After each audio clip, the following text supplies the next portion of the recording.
Olá, boa noite quem nos acompanha. Hoje estaremos com o professor Gilmar aqui.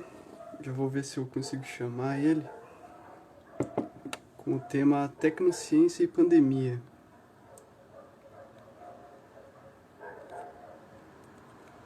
O professor consegue logar?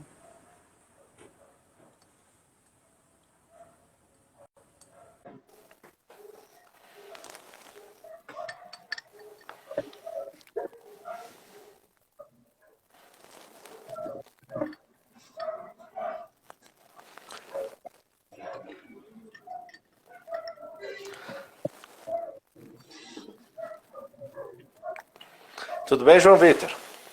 Olá, professor, tudo bom? Tudo ótimo. Não estou conseguindo lhe ver aqui na câmera. Não sei se os demais estão conseguindo. Eu estou te enxergando. Não sei se os demais conseguem ver o João Vitor também. O senhor aparece carregando aqui. Eu vou cancelar e vou chamar novamente, daí o senhor aceita, tudo bem? Tá ok.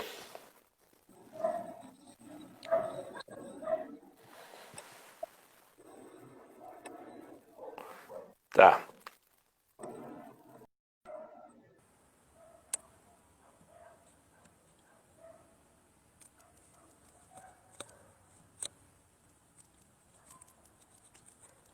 Aqui, vamos lá.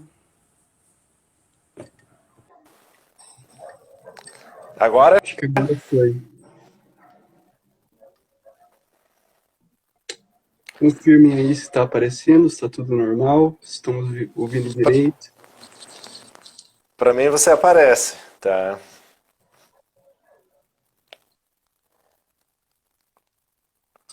Ai, acho que agora foi. Ah, agora foi. Bom, vamos dar início, então. A gente vai ficar uma hora conversando sobre o professor Gilmar, vai explanar o tema Tecnociência e Pandemia.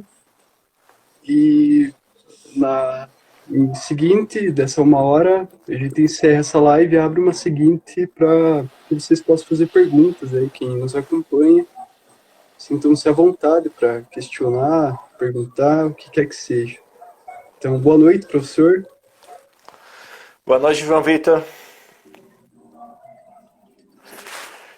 Bom, posso começar?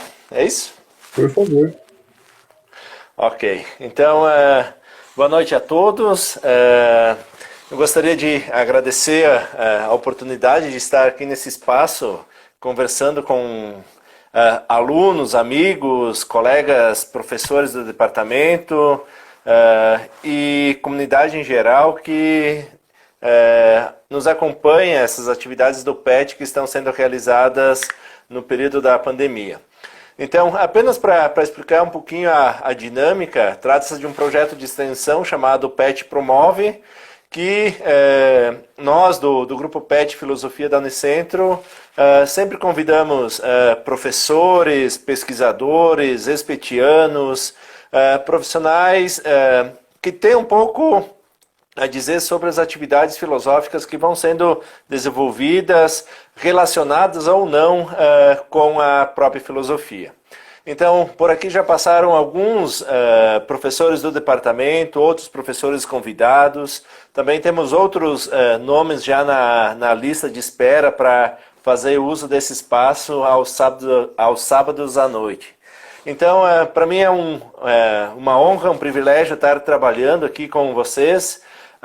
A gurizada do PET aqui vem desenvolvendo essas atividades ao longo da pandemia, tanto é que tem um slogan nacional que é o PET não para, onde que várias atividades estão sendo desenvolvidas. E uma dessas atividades é aqui as lives filosóficas que nós fazemos. Então, essas lives elas são gravadas e estarão disponíveis depois no canal do YouTube do Departamento de Filosofia. Então, quem quiser participar, quem quiser rever alguma dessas lives, elas estão disponíveis no canal do YouTube. Também, ao longo da live, os colegas vão postando aqui um link dos certificados. Vocês podem colocar o nome de vocês e o CPF e depois entrar na central de certificados da Unicentro, que estarão disponíveis os certificados para quem acompanhou a própria live. Então, essa proposta na noite de hoje é tentar trabalhar um pouco o conceito de tecnociência, buscando compreendê-la e conectá-lo ao momento pandêmico no qual nós estamos inseridos e que nós vivenciamos hoje. Então, o objetivo é tentar, a partir desse conceito filosófico, tentar trazer luz um pouco para essa dinâmica, para essa temática que nós estamos trabalhando hoje. E para atingir esse objetivo, eu vou trabalhar com uma breve caracterização de dois conceitos que estão muito próximos à da tecnociência, que é a concepção de microciência e depois a concepção de macrociência. Para chegarmos à definição, digamos assim, da concepção de tecnociência, para a gente conseguir compreender melhor do que se trata esse conceito filosófico e por que ele é importante para esse momento. E eu tomo como ponto de partida dois teóricos. Um primeiro é um historiador da ciência chamado Derek de Solla Price, que escreveu um livro bastante conhecido, Little Science e Big Science, no qual desenvolveu uma metodologia quantitativa para mensurar, acima de tudo, o trabalho, o tamanho e detectar o modo como a ciência era desenvolvida nos Estados Unidos. Ou seja, tentar mensurar aquilo que os cientistas faziam nos Estados Unidos, principalmente no final do século XX. Então, buscou-se compreender quantos cientistas estavam trabalhando, como que eles trabalhavam, a quantidade de artigos e de trabalhos que eram apresentados. Então, deu-se, acima de tudo, uma prioridade ao aspecto quantitativo. E esse aspecto quantitativo ele foi interessante por quê? Porque ele deu um panorama geral da forma como a ciência era desenvolvida. Então, diante dos dados, esse historiador, o Solla Price, ele considerou que a ciência se encontrava em uma nova fase que passou a ser chamada de Big Science. E aqui é importante a gente tentar caracterizar, então, o que é a Little Science ou a microciência, depois a macrociência, para a gente conseguir compreender, então, a tecnociência. Então, quem tiver alguma dificuldade, alguma pergunta, pode ir colocando ali na própria live, que o João Vitor ele vai anotando, de depois a gente pode responder no final, na segunda parte, ou também, se for urgente, a gente pode tentar solucionar aqui nesse primeiro momento. Então, a primeira pergunta que seria colocada é quais seriam os elementos significativos para a gente demarcar a microciência da macrociência?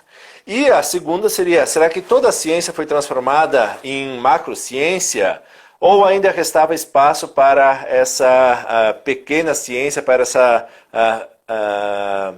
microciência que fora desenvolvida? Então, na tentativa da gente compreender isso, eu recorro também a um outro filósofo da tecnologia chamado Javier Echeverría. É um filósofo espanhol que ele escreveu esse texto aqui, La Revolución Tecnocientífica, que seria, acima de tudo, no qual ele apresenta as principais diretrizes associadas à temática da tecnociência. Então, para o pensador espanhol, então, a Little Science, ou essa microciência, ela foi praticada durante os séculos 17, 18 e 19, enquanto a Big Science é resultado mais específico e exclusivo, praticamente, do século 20. Então, há um aspecto temporal de que essa microciência foi desenvolvida nos séculos 17, 18 e 19, e no século 20 há um novo modo de se fazer ciência, que foi chamado de Big Science. Embora, no primeiro momento, possa parecer que a diferenciação entre a microciência e a macrociência incorpore apenas critérios quantitativos, também é possível identificar alguns elementos qualitativos que ajudam a explicar melhor, digamos assim, essa diferenciação. Então, por quê? Acima de tudo, porque alguns teóricos partem do princípio de que a macrociência não é simplesmente uma ciência feita com grandes instrumentos ou com um grande recurso econômico e financeiro. Para ser macrociência, para ser big science, não basta ser desenvolvida em grandes centros de investigação ou necessitar de grandes recursos materiais e financeiros. Por sua vez, também é possível considerar que a macrociência é caracterizada como um conjunto de elementos que inclui, por exemplo, concentração dos recursos em um número limitado de centros de investigação, ou seja, a macrociência ela não pode ser desenvolvida em qualquer lugar, ela precisa ter uma infraestrutura para poder ser pensada, poder ser trabalhada, pois ela depende de instrumentais tecnológicos que são bastante específicos. Então, nesse sentido, há centros especializados que concentram os recursos necessários para que se possa desenvolver determinados projetos. Além disso, a especialização dos trabalhadores envolvidos nessas atividades do laboratório, ou seja, não é qualquer cientista, não é qualquer pesquisador que tem as condições de fazer o quê? De desenvolver determinados trabalhos.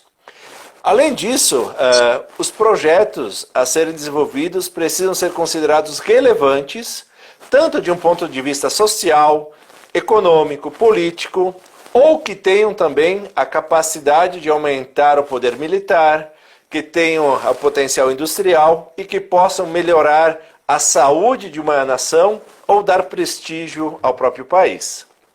Ou seja, nesse sentido, aqui já é possível notar uma primeira diferenciação bastante interessante entre a microciência e a macrociência. A microciência é uma ciência muito mais teórica, muito mais especulativa, cujo objetivo principal é conhecer, tentar descobrir os mistérios e os segredos do mundo. Essa macrociência, ela já tem outras características, que é uma ciência que procura fazer o quê? Intervir e estabelecer o quê? Uma relação de manipulação da própria natureza. Ou seja, a macrociência ela tem como propósito fazer o quê? Trabalhar, transformar a própria sociedade. E esse trabalho, na concepção macrocientífica, na Big Science, não se dá apenas por quem? Por cientistas. Ela envolve o quê? Equipes pluridisciplinares que envolvem cientistas, que envolvem engenheiros, que envolvem militares, que envolvem advogados, que envolvem administradores, ou seja, é uma outra forma, são novos atores que estão envolvidos nesse processo de criação e desenvolvimento da ciência. Então, esses elementos apresentados acima promoveram uma mudança estrutural na forma de se pensar a própria atividade científica. Por quê? Porque modificaram profundamente o modo de produção e até mesmo de fundamentação do conhecimento científico. E nesse sentido, a Big Science é uma espécie de propedêutica da própria tecnociência. Então, tentaremos ver, digamos assim, as especificidades tanto da microciência quanto da macrociência dessa Big Science. O termo microciência ou little science deve ser interpretado com cautela, ou seja, não é porque é microciência que significa dizer que é pouco científica, é protocientífica, ou é uma ciência de baixa qualidade, ela é menos científica, digamos assim, do que a macrociência. Não, refere-se tão somente ao ritmo de desenvolvimento científico e tecnológico promovido pela transformação do saber científico em artefatos e dispositivos tecnológicos. Ou seja, é apenas o ritmo, o processo. Então, a ciência do século XVII, do século XVIII e do século XIX, ela produzia muito menos do que uma ciência do século XX. Ou seja, e aí nós tentamos entender quais são os elementos que estão por detrás, que impulsionaram e que deram esse up, digamos assim, para que a ciência do século XX fosse mais produtiva do que a ciência dos outros períodos. Então, de um modo geral, pode-se dizer que essa microciência era regida por um ethos muito peculiar, que contemplava, acima de tudo, um conjunto de valores, e aí nós poderíamos voltar a um sociólogo da ciência chamado Robert Merton, que trabalha com um conjunto de valores e normas que eram efetivamente temperadas, que se consideravam até mesmo obrigatórias para o homem da ciência. Então, para se fazer ciência, tinha uma série de critérios, um conjunto de elementos que eram extremamente importantes e precisavam ser observados para que se fizesse uma ciência, digamos assim, digna, uma ciência acadêmica, uma ciência aceitável. E entre esses valores, poderíamos colocar o quê? A ideia de universalismo, a ideia de comunismo, a ideia de desinteresse, de um ceticismo organizado, ou seja, uma série de critérios que os cientistas, aqueles homens, ou melhor, aqueles indivíduos, aqueles profissionais que tivessem interesse em fazer ciência, deveriam seguir, deveriam adotar. Então, além da Little Science observar essas diretrizes, as normas e as regras constituintes do ético científico, ela era orientada, acima de tudo, com um propósito epistêmico e cognitivo. Ou seja, se a gente pegar a química, a física, a própria biologia, no início da Idade Moderna, principalmente ali do século 16, 17, 18, 19, elas eram o quê? Ciências explicativas. Elas tinham como propósito explicar um conjunto de fatos, um conjunto de fenômenos que ocorriam na própria natureza. Ela não era uma atividade tão voltada à transformação, à manipulação da própria natureza. Então, acima de tudo, os valores que fazem parte dessa microciência, ou da Little Science, seriam valores associados ao quê? Adequação empírica. Então, uma teoria ela é adequada empiricamente, ela é coerente, ela é simples, ela é fecunda, ela tem um grande poder preditivo, ela tem um grande poder explicativo. Tais valores, digamos assim, ajudariam a dizer ou a explicar qual seria, digamos assim, a melhor teoria científica, quais seriam os melhores elementos associados a essa prática científica. Então, aqui nós caracterizamos rapidamente o que é essa pequena, essa microciência, ou a Little Science. Então, tratava-se, acima de tudo, de uma atividade intelectualizada. Ou seja, Newton, Galileu, todos esses teóricos tentavam fazer o quê? Compreender o mundo no qual eles estavam inseridos. A física, a química, a biologia, todas essas áreas tentando desvendar as forças ocultas que regiam o próprio universo. A astronomia, entre tantas outras. Então, era uma ciência que era desenvolvida, acima de tudo, por grandes mentes, grandes intelectuais, mas ainda sem toda uma infraestrutura tecnológica capaz de fazer o quê? De agrupar e concentrar grandes equipes de investigadores. Ou seja, essa ciência era muito mais uma ciência individual, era muito mais uma ciência que dependia, acima de tudo, dos esforços do pesquisador, do investigador, e muito menos, digamos assim, de uma estrutura laboratorial, de grandes centros, ou de uma equipe muito bem estruturada. Então, isso ajuda a caracterizar, de um modo geral, a microciência. A macrociência, vamos passar rápido para a macrociência para a gente poder chegar depois na tecnociência.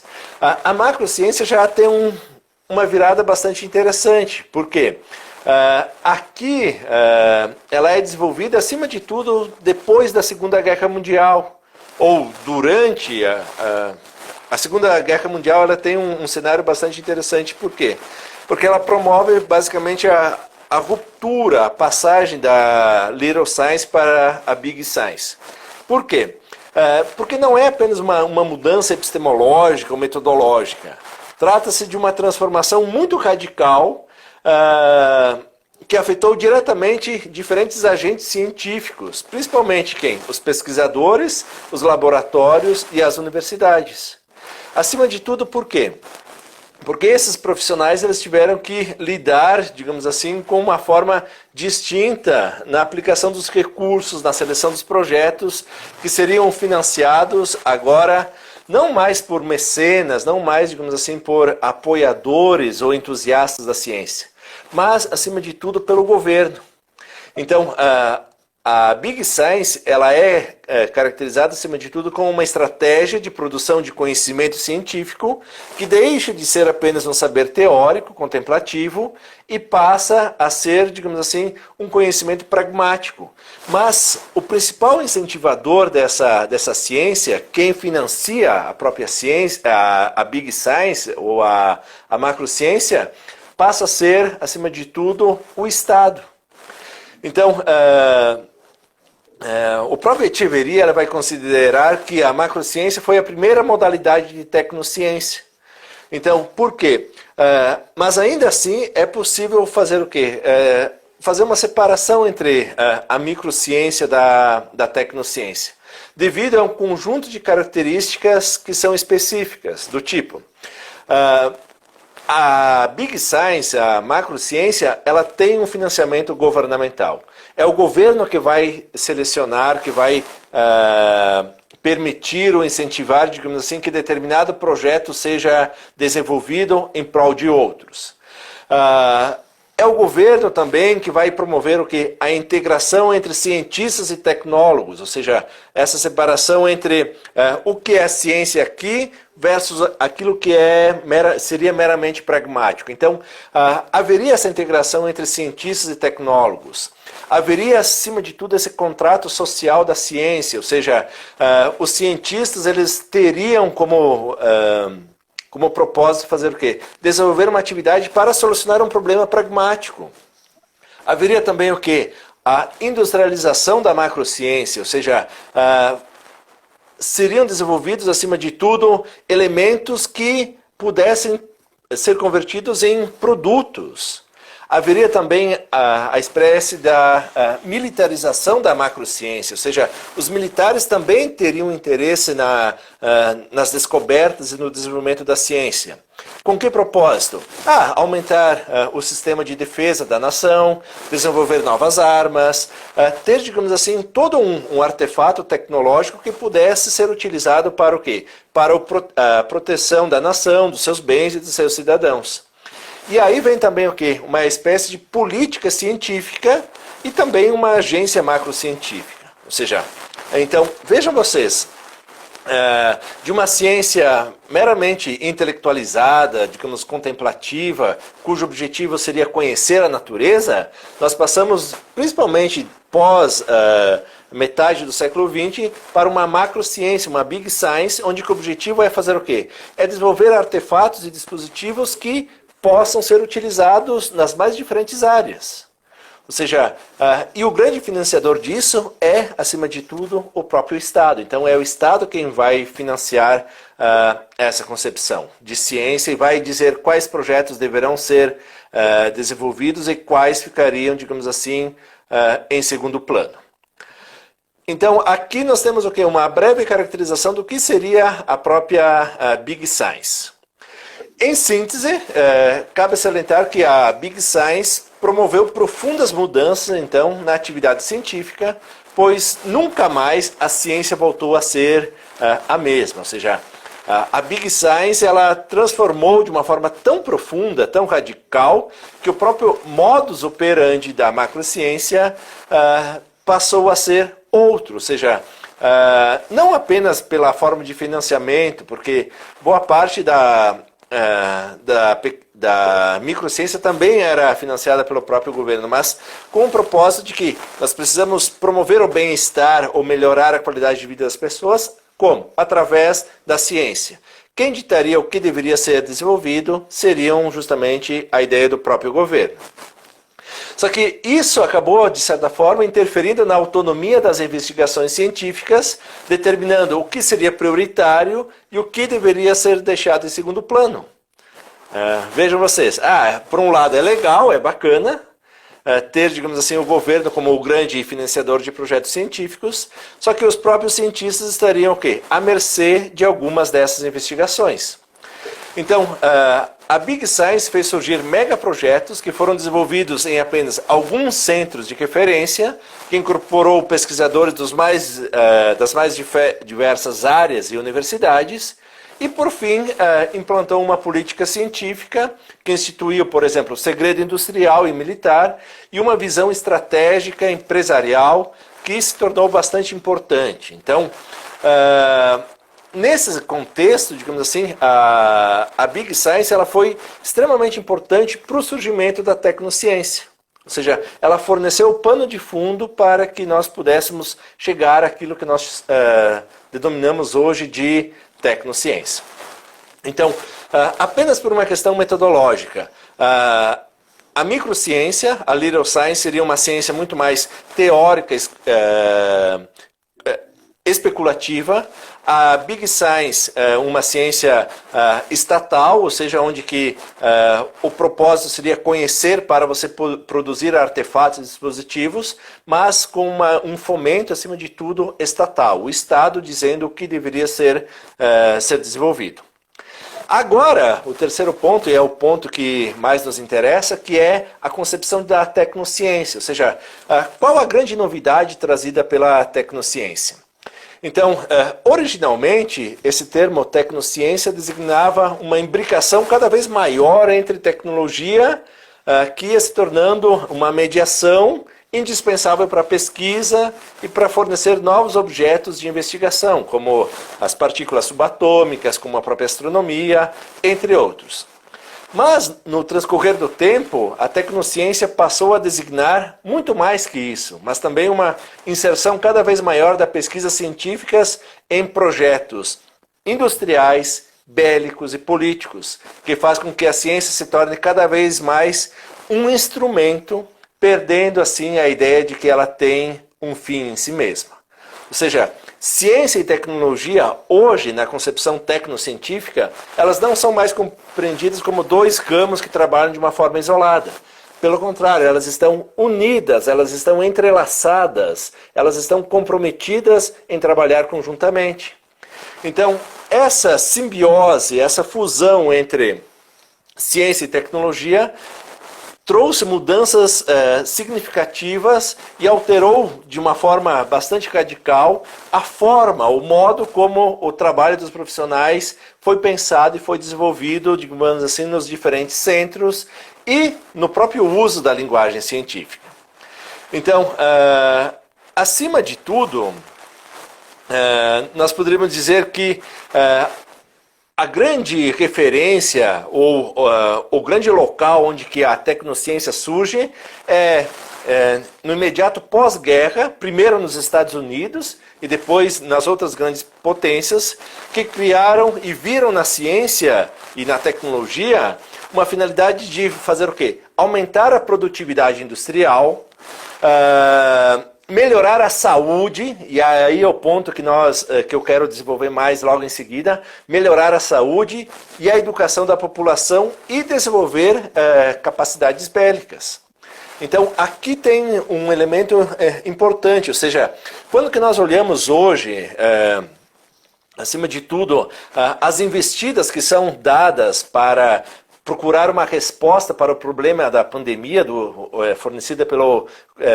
causada pelo Covid-19, não é uma resposta meramente científica, tampouco é uma resposta meramente tecnológica, mas é, acima de tudo, uma resposta tecnocientífica, ou seja, ciência e tecnologia elas estão fundidas de tal forma que, teoricamente, como que é o papel do filósofo tentar separar elas, aqui é muito difícil. Então, nos últimos anos eu tenho tentado estudar e eu não concordo muito, não sou adepto e defensor da tecnociência, eu ainda sou levado a pensar de que podemos e devemos separar tecnologia de ciência, mas o exemplo dado e trazido para nós pela pandemia as respostas que são dadas são, acima de tudo, respostas tecnocientíficas. E eu tentarei mostrar para vocês por que são respostas tecnocientíficas e qual é a legitimidade e a viabilidade, digamos assim, dessas respostas que são apresentadas. Tranquilo até aqui? Olha, beleza. Então, vamos lá. Um dos primeiros elementos característicos da tecnociência é que ela deixa de ter o Estado como seu principal investidor e acaba buscando recursos e financiamentos nas grandes empresas e indústrias da iniciativa privada. Ou seja, quem são os grandes laboratórios, quais são as grandes nações que estão muito mais próximas de ter sucesso, digamos assim, nessas iniciativas, para encontrar a tão famosa vacina para o Covid-19.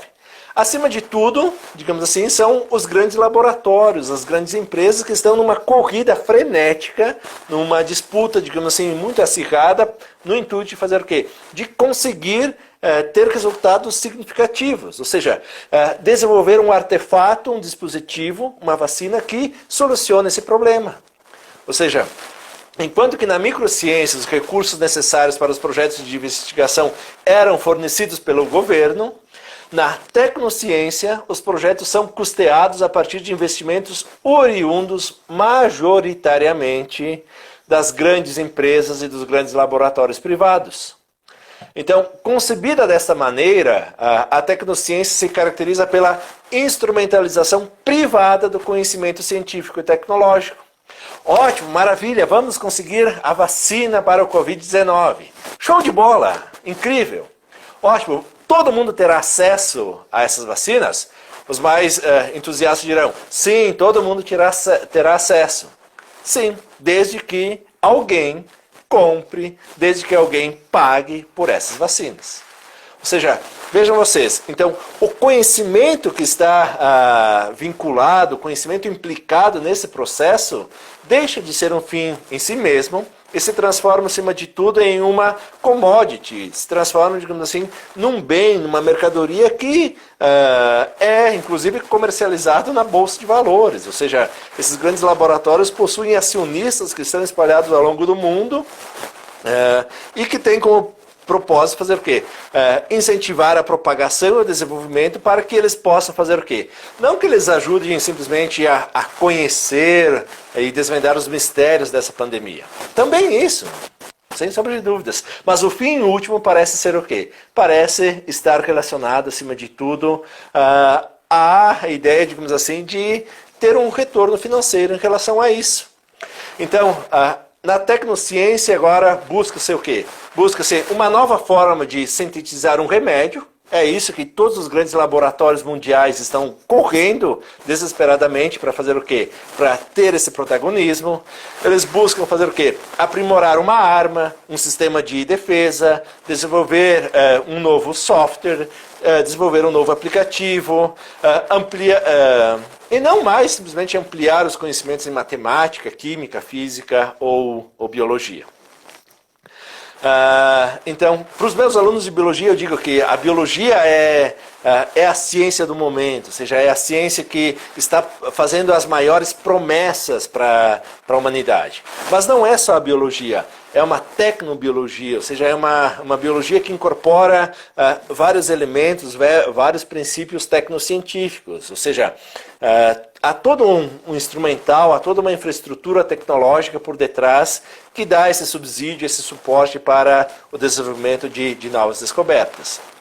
Então, nesse sentido, as organizações tecnocientíficas se transformam em grandes empresas criadoras de quê? De produtos, de dispositivos, de bens, de serviço e para o consumo. Ou seja, há essa busca, e é louvável que hajam essas buscas, é muito produtivo, por quê? Acima de tudo, porque a tecnologia ela vai fazer o quê? Ela vai possibilitar respostas múltiplas.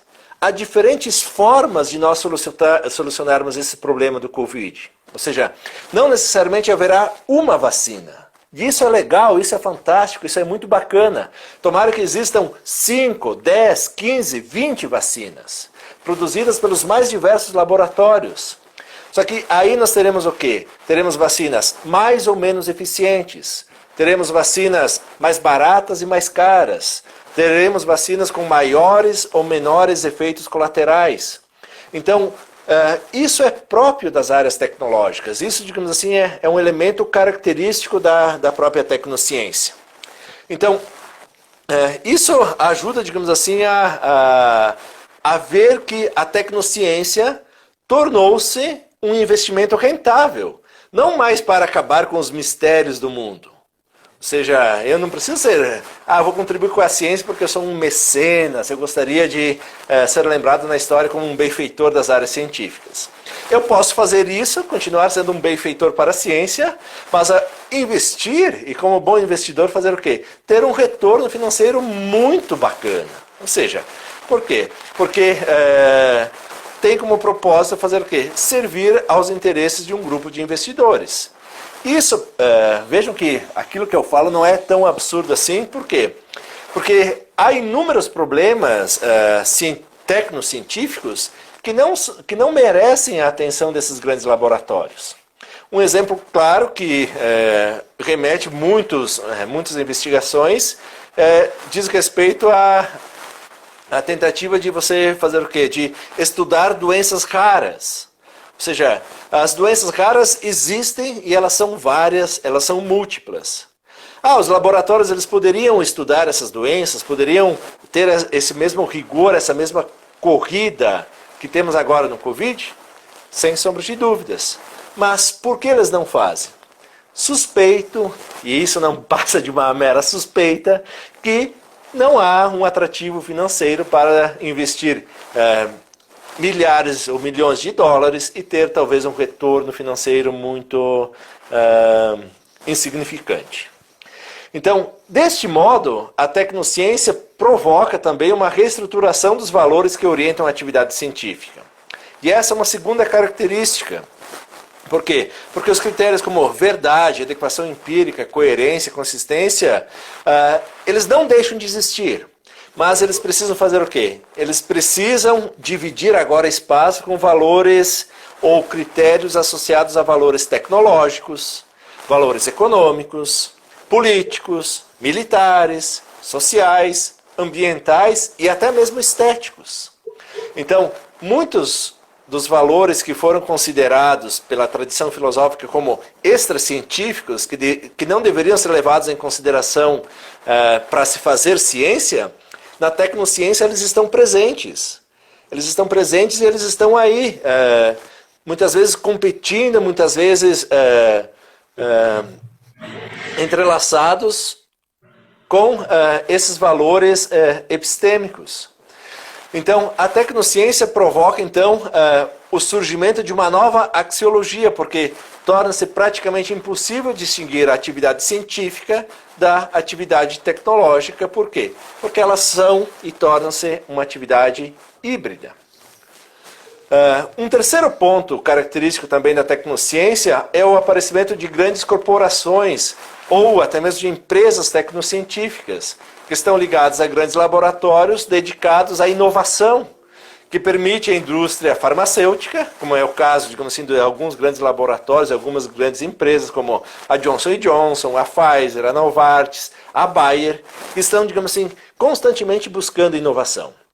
Elas são desafiadas a fazer o quê? A apresentar não apenas teorias, mas artefatos e dispositivos que prometem fazer o quê? Solucionar o problema. Ou seja, de tempos em tempos, ou cada ano que passa, surge o quê? Novas doenças, e esses grandes laboratórios eles prometem fazer o quê?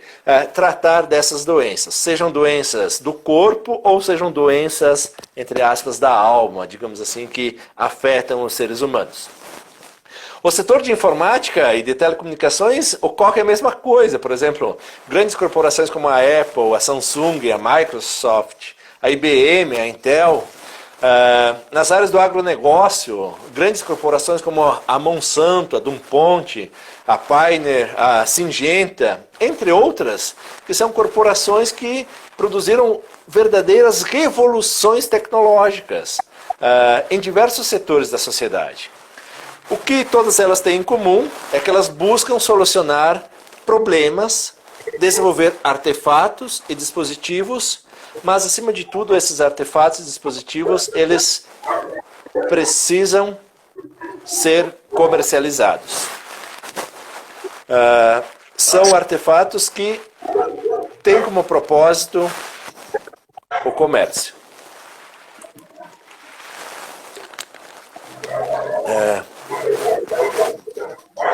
De um modo geral, então, nenhum projeto desses tecnocientíficos é iniciado sem que se tenha em vista, digamos assim, o desenvolvimento de um artefato e de um dispositivo que possa ser aplicado diretamente. Por fim, nós poderíamos dizer que cabe ressaltar que a tecnociência... Está tendo um ruído, né? Então, eu vou fechar a janela aqui, só um minuto. Essa. Perdão. Não, tranquilo. Não, tranquilo, João Vitor. Tranquilo. Então, por fim, a gente poderia dizer que a tecnociência ela descreve um modo adequado como esses grandes projetos eles são desenvolvidos e são pensados, são comercializados. Só que isso afeta, digamos assim, o modo como a ciência acadêmica ela é feita e ela é pensada.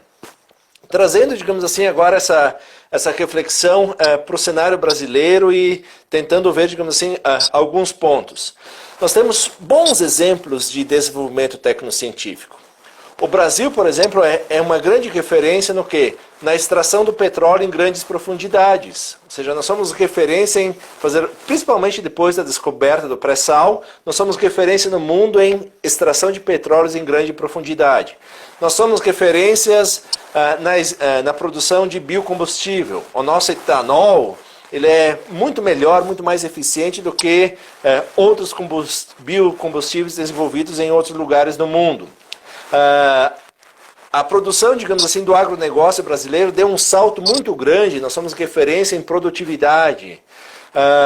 E há outros tantos elementos, digamos assim, que demonstram a eficácia do desenvolvimento tecnocientífico. Mas isso então é um bom sinal? Sim, há projetos tecnocientíficos que são eficientes. Não entraremos aqui nessa discussão da moralidade, da questão ambiental, que isso tem, digamos assim, os desdobramentos desses projetos, eles são muito interessantes. Mas agora, pensando, a tecnociência desenvolvida atualmente no Brasil, ela consegue apresentar respostas à pandemia que nós estamos vivenciando hoje? Nós poderíamos dizer que aqui temos um grande problema. A microciência, ou seja, aquela ciência mais teórica, mais contemplativa, ela foi fantástica, porque logo nas primeiras semanas ela produziu o quê? A estrutura genética do vírus. Ou seja, nós já sabemos desde o começo da pandemia o que é o vírus. Nós já temos o conhecimento científico do que é o vírus. Perfeito, os nossos cientistas foram incrivelmente rápidos, sagazes, conseguiram apresentar respostas. Agora, o grande problema é o quê? É que nos outros passos, na Big Science e nessa macrociência, nós estamos o quê? Nós estamos extremamente confusos. Por quê? Porque os valores, os princípios, eles estão o quê? Eles estão em rota de colisão. Nós não temos basicamente uma equipe que trabalhe conjuntamente para solucionar esse problema. Por quê? Parece que os cientistas estão seguindo em uma direção, e os outros agentes, os outros atores que também teriam competência para e poderiam dar valiosas contribuições para solucionar esse problema, estão indo numa direção oposta. Ou seja, e como que a ciência não tem mais a hierarquia, ela não é mais dona do saber, ela não tem mais essa autonomia para fazer as coisas apenas do jeito dela, ela precisa dividir espaço com quem? Com políticos, muitas vezes com militares, com administradores talvez, ou gestores, melhor dizendo, gestores que não pensam de uma forma conjunta. Então, ao invés de nós, e nós aqui pensando, digamos assim, a comunidade tecnocientífica brasileira, digamos assim, trabalhar conjuntamente, nós estamos fazendo o quê? Nós estamos, parece que, competindo entre nós. Essa versão é melhor, aquela versão é pior, ou seja, não estamos sincronizados, não temos, digamos assim, adequadamente estipulado quais são os próximos passos que deveriam ser seguidos. Ou seja, nós estamos, querendo ou não, desperdiçando os nossos escassos recursos em projetos que não têm uma comprovação técnica adequada. Nós estamos gastando nossos poucos recursos em projetos que já se demonstraram fracassados. Ou seja, e ainda nós insistimos nisso, talvez na produção da cloroquina, na produção, digamos assim, de vermífugos, ou seja, não é por aí, ou seja, nós precisamos fazer o quê? Mudar o foco e fazer com que tanto cientistas, quanto militares, quanto governadores, quanto políticos adotem, digamos assim, uma estratégia única. Não digo única no sentido de que há apenas um único projeto para ser desenvolvido. Não, a estratégia ela pode ser plural. Nós podemos atacar em diferentes frontes. Só que nós precisamos aprender com o quê? Com aquilo que não deu certo. Ou seja, se diferentes laboratórios, se diferentes centros, digamos assim, já apontaram a direção, não há motivo através do qual nós devemos fazer o quê? Persistir nesses próprios erros, nessas próprias limitações. Então, a tecnociência que nós estamos tentando fazer aqui, de um modo geral, ela é o quê? Ela é muito limitada, ela é muito precária. Isso não quer dizer que sempre foi assim, ou seja, o Brasil é referência na tecnociência ou na própria saúde, por exemplo, em inúmeras áreas. Por exemplo, a questão da vacinação. O Brasil, através de diferentes órgãos, através de diferentes laboratórios e institutos, ele é uma referência na produção de vacinas. Ou seja, há pouco tempo atrás nós tivemos uma grande, não sei se foi assim considerada, agora me foge a memória, uma crise produzida pelo Zika vírus. Foi o Zika vírus. E os nossos cientistas, a comunidade se reuniu de tal forma e dentro de pouco tempo nós já tínhamos o quê? Nós já tínhamos formas adequadas para fazer o quê? Para solucionar esse problema. Então, aqui o que me deixa um pouco triste é que, primeiro, nós, enquanto comunidade tecnocientífica brasileira, nós estamos muito atrasados. Por quê? Porque eu, sinceramente, não acreditava que esta pandemia pudesse durar tanto tempo no Brasil. Ou seja, eu não me considero um otimista ingênuo em relação a isso. Pensei que nós já... passado alguns meses já teríamos condições, recursos, estaríamos mais avançados numa resposta para isso. As respostas, elas estão vindo, mas elas estão vindo de onde? Do exterior, de outros centros, de outros laboratórios. Ou é de Oxford, ou é da China, ou é dos Estados Unidos, ou é da Alemanha. Ou seja, nós estamos aqui muito atrasados, nós estamos sendo retardatários em relação a isso. Isso quer dizer que nós não temos condições? Não, nós temos condições. Basta a gente acompanhar um pouco, digamos assim, desses estudos, que há pesquisadores brasileiros que estão envolvidos na pesquisa lá em Oxford. Há pesquisadores que estão envolvidos e contribuindo com iniciativas nos diferentes laboratórios do mundo. O que falta para nós é fazermos o quê? É traçarmos estratégias, digamos assim, adequadas para solucionar problemas. Professor, mas isso aí envolve questões políticas. Claro, sem sombra de dúvidas. Há uma política científica. Nós queremos combater o coronavírus? Sim. Se nós queremos combater o coronavírus, nós precisamos fazer o quê? Adotar determinadas políticas que são o quê? Que são adequadas. Nós devemos investir em desenvolvimento científico e tecnológico, nós devemos agrupar e concentrar nossos esforços na mesma área. Ou seja, não pode ser totalmente isolado. Nós não podemos criar um hospital de campanha com 1.500 leitos, sendo que não há respiradores para isso. Ou seja, há um erro estratégico, há um erro, digamos assim, basilar de que não adianta você construir um espaço e não ter os artefatos tecnocientíficos que são capazes de fazer o quê? De produzir respostas significativas. Então, ao mesmo tempo que nós nos decepcionamos com algumas investidas, nós ficamos altamente otimistas com outras. como é o caso, por exemplo, do desenvolvimento de um respirador de baixo custo, produzido por cientistas, tecnólogos, se não me engano, da Universidade de São Paulo, com um custo abaixo de R$ 10.000.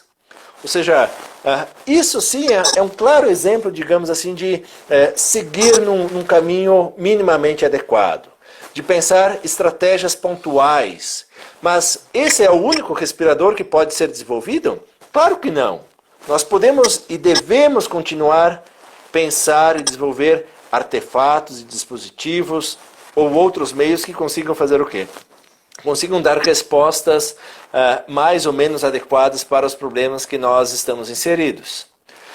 Então, eu sei que o nosso tempo está quase acabando, mas apenas para as considerações finais, então, a gente precisa ter a ciência de que isso que foi dito anteriormente, digamos assim, nós poderíamos perguntar qual é a melhor forma de fazer ciência, então? Seria a microciência, seria a big science ou seria a tecnociência? De um modo geral, e aqui falando do mais amplo possível, no Brasil ainda temos uma visão, não temos muito claro do que está sendo dito. Mas, acima de tudo, a gente deve saber que essas áreas elas não estão necessariamente em competição. Ou seja, há espaço para a gente fazer uma ciência pura. É importante nós pensarmos ainda temas, problemas, buscarmos explicações e entendimento do universo que nos cerca. Assim como é importante nós termos financiamento governamental para solucionarmos problemas pontuais. E da mesma forma, é importante, digamos assim, que haja esse financiamento privado, que esses laboratórios eles consigam apresentar respostas para isso. Se o Estado não consegue apresentar respostas, é melhor ou é preferível que a iniciativa privada apresente respostas que consiga fazer o quê? Diminuir ou travar o número de mortes. Ou seja, não vamos dizer, somente compete ao Estado encontrar isso. Mas o Estado tem, acima de tudo, a obrigação de fazer o quê? De incentivar a ciência, mas não qualquer ciência. Uma boa ciência, uma ciência pautada em evidências, uma ciência pautada em resultados. Querendo chamar isso, podemos chamar isso de uma microciência, de uma macrociência ou até mesmo de uma tecnociência. Uma tecnociência, por que não movida, instigada ou fomentada pelo próprio Estado. Então, não sei quantos minutos a gente tem, se a gente está prestes a acabar. Mais 3 minutos, professor. Mais 3 minutos. Então, em síntese, digamos assim, o Covid-19, essa pandemia, nos colocou um problema que precisa ser solucionado. Ou seja, o aspecto teórico, acredito eu, que já foi resolvido. A gente já sabe o que é a Covid. Agora, o que nos falta é fazer o quê? É fazermos uma resposta, desenvolver um artefato e um dispositivo. Não necessariamente múltiplos artefatos e dispositivos. Já desenvolvemos o quê? Máscaras, já fizemos uma política, uma tecnologia social que implica no distanciamento social, já fizemos, digamos assim, hospitais de campanha, já estamos fazendo respiradores, mas é preciso fazer ainda mais. Ainda mais. E fazer ainda mais para o quê? Para que várias pessoas tenham condições de fazer o quê? De acessar esses bens. Ou seja, a tecnociência ela tem um porém, que muitas vezes ela é pensada, ela é criada, ela é desenvolvida, ela funciona, porém não está acessível a todo mundo. Ou seja, nem todo mundo tem acesso a esses bens e esses recursos. Então, é preciso administrar também essas conquistas tecnocientíficas. Ou seja, é preciso administrar por quê? Porque se a gente não administrar de um modo minimamente razoável, muitas das pessoas que não tiverem acesso a esses bens acabarão fazendo o quê? Perdendo a vida. E isso é trágico, isso é cruel, isso é intolerável, poderíamos dizer que é intolerável diante de uma sociedade que se diz esclarecida, que já está no século XXI, que almeja, digamos assim, grandes descobertas e grandes avanços. Seria isso, pessoal. Acho que para esse primeiro momento. Excelente, professor. Obrigado. Agradeço. Quem quiser receber algumas perguntas aqui, acho que eu vou encerrar essa live e daqui a um minuto, mais ou menos, eu começo a outra com as perguntas. Então, para quem está assistindo, voltem daqui mais ou menos um minuto. Obrigado. Ok. Obrigado e até breve.